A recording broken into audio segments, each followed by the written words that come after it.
നമുക്കൊന്ന് കുറച്ച് പൊറോട്ട ഉണ്ടാക്കാം. ഞാൻ അതിന് വേണ്ടിയിട്ട് മൈദപ്പൊടി എടുത്ത് വെച്ചിട്ടുണ്ട്.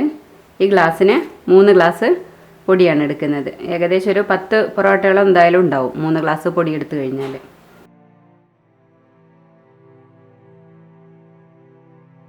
ഇതിലേക്ക് ഞാൻ ഒരു സ്പൂണ് പഞ്ചസാര ഇട്ട് കൊടുക്കുന്നുണ്ട്.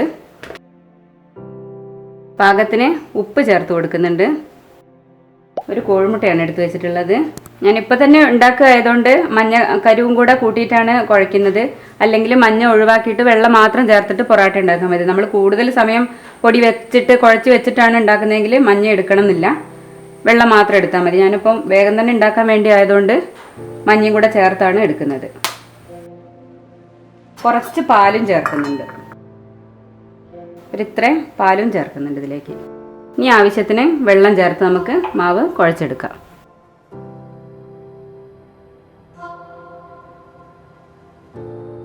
ഇതിലൊരു തുള്ളി വെളിച്ചെണ്ണയൊന്നും ആക്കാതെയാണ് ഇത്ര വരെ കുഴച്ചെടുത്തത്. നമുക്കിതിനി ഈ തണയിലിട്ടിട്ടൊന്ന് നല്ലപോലെ വൃത്തിയായിട്ട് കുറേ സമയം ഒന്ന് നന്നായിട്ട് കുഴച്ചൊന്ന് മയം വരുത്തിയെടുക്കാം. നമ്മൾ പൊറോട്ടയ്ക്ക് മാവ് കുഴയ്ക്കുന്ന സമയത്ത് ഉള്ളിലേക്ക് ഇങ്ങനെ മാവിൻ്റെ എല്ലാ ഭാഗവും ഉള്ളിലേക്ക് ഇങ്ങനെ കുത്തി ഇറക്കി കൊടുത്തുകൊണ്ട് വേണം കുഴച്ചെടുക്കാൻ. ഇങ്ങനെ കുഴച്ചെടുക്കുമ്പോൾ നല്ലൊരു ബോൾ പോലെ ഇതിങ്ങനെ ആയിക്കിട്ട് ഏകദേശം ഒരു 15 മിനിറ്റോളം ഞാനിതിപ്പോൾ കുഴച്ച് നല്ലപോലെ മയമാക്കി വെച്ചിട്ടുണ്ട്. ഇതുപോലെ ആക്കിയിട്ട് നമുക്കൊരു എയർ കിടക്കാത്ത പാത്രത്തിൽ കുറച്ച് സമയം ഒന്നാക്കി മൂടി വെക്കാം. വെളിച്ചെണ്ണയൊന്നും ഇതുവരെ ഒന്നും ആക്കിയിട്ടില്ല. അതിൻ്റെ മുകളിലൊന്നും വെളിച്ചെണ്ണയൊന്നും തടവാതെയാണ് നമ്മൾ വെക്കുന്നത്. 2 മണിക്കൂർ സമയമെങ്കിലും വെക്കുന്നതാണ് നല്ലത്. ഞാനിപ്പോൾ ഒരു 15 മിനിറ്റ് സമയം മാത്രമാണ് വെച്ചത്. നല്ല മയത്തിലായി കിട്ടണമെങ്കിൽ കൂടുതൽ സമയം വെക്കുന്നതാണ് നല്ലത്. ഇനി നമുക്കിത് ബോളുകളാക്കി വെക്കാം. നമ്മൾ ഒരേ വലിപ്പമുള്ള 5 ബോളുകളാക്കി എടുത്തിട്ടുണ്ട്. ഇനി ഇതിൻ്റെ മുകളിലൊക്കെ നമുക്ക് കുറച്ച് വെളിച്ചെണ്ണയാക്കി കൊടുക്കാം. ആദ്യം മാവ് എടുത്ത് വെച്ചിട്ട് നല്ലപോലെ ഒന്ന് പരത്തി കൊടുക്കാം.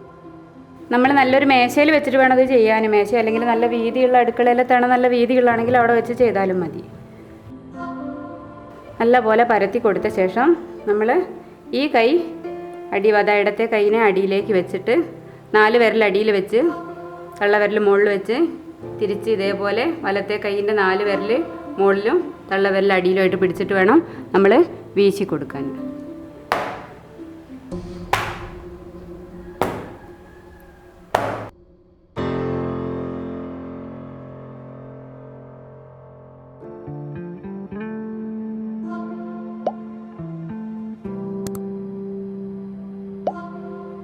ഇതുപോലെ ചുറ്റിച്ച് ഒരു പാത്രത്തിലാക്കിയിട്ട് എടുത്തു വെച്ചാൽ മതി.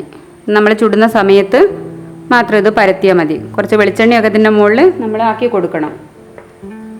ഇനി ഇത് പരത്തിയിട്ട് ചുട്ടെടുക്കാനാണുള്ളത്. വേഗം തന്നെ ചുട്ടെടുക്കുകയാണെങ്കിൽ വേഗം തന്നെ ചുട്ടെടുക്കാം. ഇനി അതെല്ലാം നമുക്ക് എന്തെങ്കിലും പരിപാടികളൊക്കെ വീട്ടിലുള്ള സമയത്താണെങ്കിൽ ഇത്ര വരെ നമ്മൾ റെഡിയാക്കി വെക്കുക. ചൂടോടെ ആ സമയത്ത് നമുക്ക് ചുട്ടിട്ട് അപ്പോൾ കഴിക്കാൻ വേണ്ടിയിട്ട് എടുത്താലും മതി. ഇത്ര വരെ നമ്മൾ ചെയ്ത് കഴിഞ്ഞാൽ പൊറോട്ട ഉണ്ടാക്കേണ്ട പ്രധാനമായിട്ടുള്ള കൂടുതലായിട്ടുള്ള ജോലികളൊക്കെ കഴിഞ്ഞ് ഇനി നമുക്കിത് ചുട്ടെടുക്കാൻ മാത്രമേ ഉള്ളൂ. പരത്തിയിട്ട് ചുട്ടെടുക്കാനേ ഉള്ളൂ.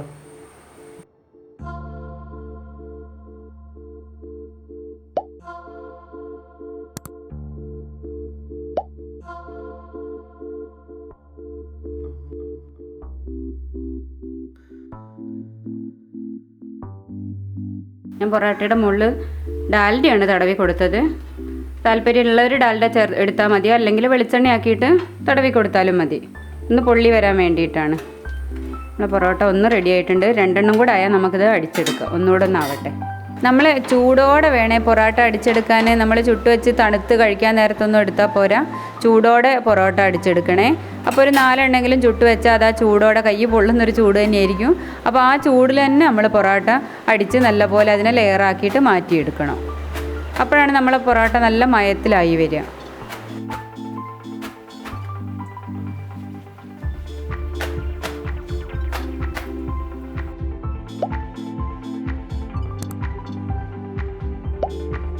നമ്മളെ ടേസ്റ്റിയും സോഫ്റ്റും ആയ പൊറോട്ട റെഡി ആയിട്ടുണ്ട്. നമുക്ക് 4 മണി ചായക്കൊക്കെ ഉണ്ടാക്കണമെങ്കിൽ ഒരു ഉച്ചയ്ക്ക് ശേഷം നമ്മൾ മാവൊക്കെ കുഴച്ച് വെച്ച് റെഡിയാക്കി എടുത്താൽ മതി. നല്ല പൊറോട്ടയാണ്. എല്ലാവരും പൊറോട്ട ഉണ്ടാക്കിയത് ഇഷ്ടമായെങ്കിൽ ലൈക്ക് ചെയ്യുക, ഷെയർ ചെയ്യുക, സബ്സ്ക്രൈബ് ചെയ്യുക.